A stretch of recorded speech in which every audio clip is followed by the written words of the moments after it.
Hi, I'm Teresa Orton with Briggs US, and this is Finger Sprints.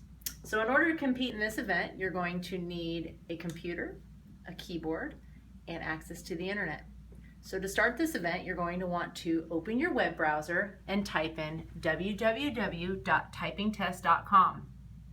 You will go in and you will select the 1-minute test. If you are in the US or the UK, you will select rules of baseball. If you are in Mexico, you will select Spanish, or if you like, you can select rules of baseball as well. It's your choice. You will then click Start Typing and begin typing the words in the test.